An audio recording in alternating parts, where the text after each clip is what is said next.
there's something different about people who collected milk bottle caps as children.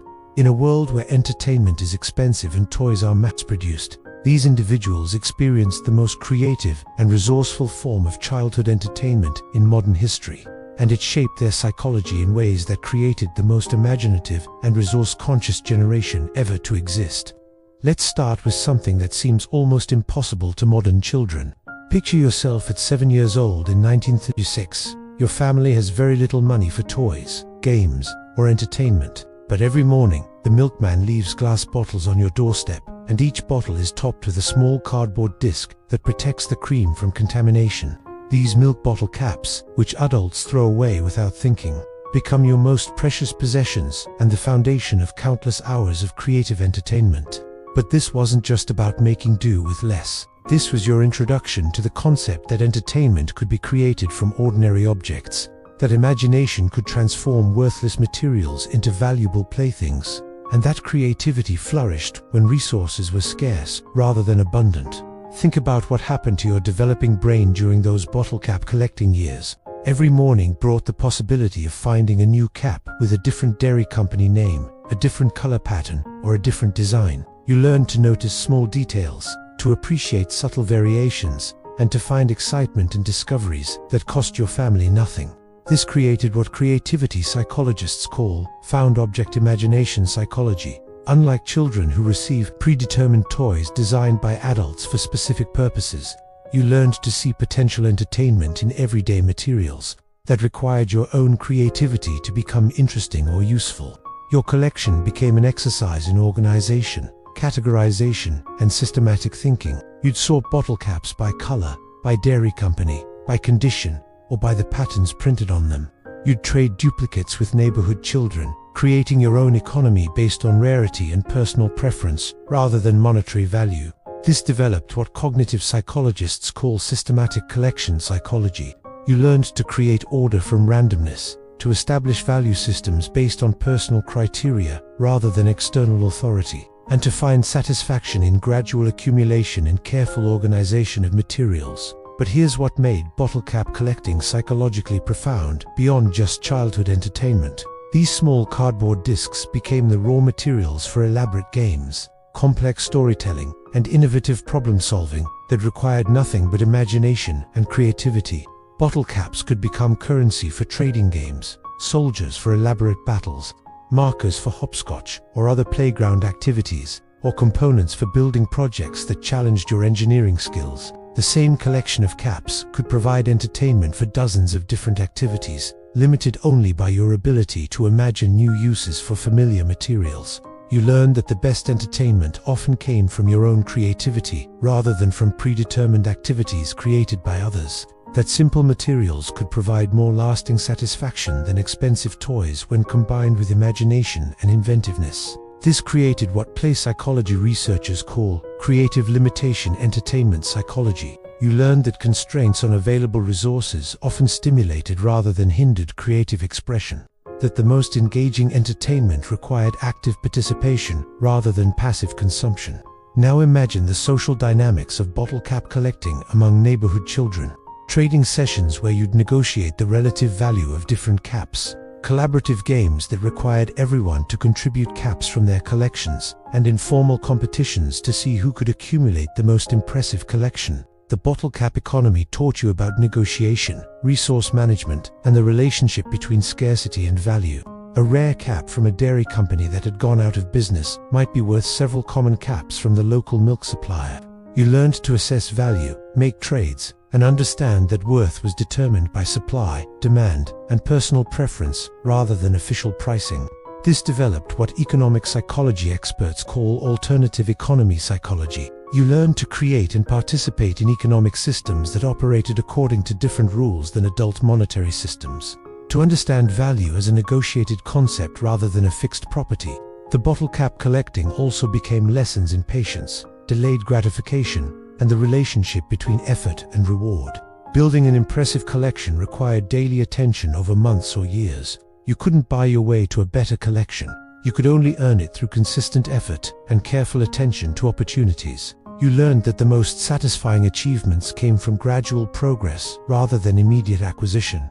that maintaining interest in long-term projects required finding ways to appreciate small daily improvements, and that collections became more valuable as they represented more time and effort invested.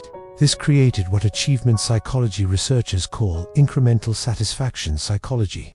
You learned to find genuine pleasure in small progress toward long-term goals, to maintain motivation for projects that required sustained effort over extended periods. But perhaps, most importantly, bottle cap collecting taught you about the relationship between material scarcity and creative abundance. When you had very little money to spend on entertainment, you learned to extract maximum enjoyment from materials that were freely available, but required your own creativity to become interesting.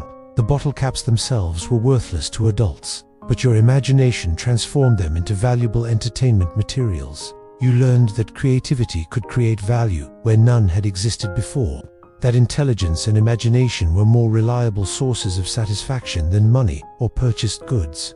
This developed what resource psychology experts call creativity-based abundance. Psychology, you learned that resourcefulness and imagination could provide entertainment and satisfaction independent of economic circumstances.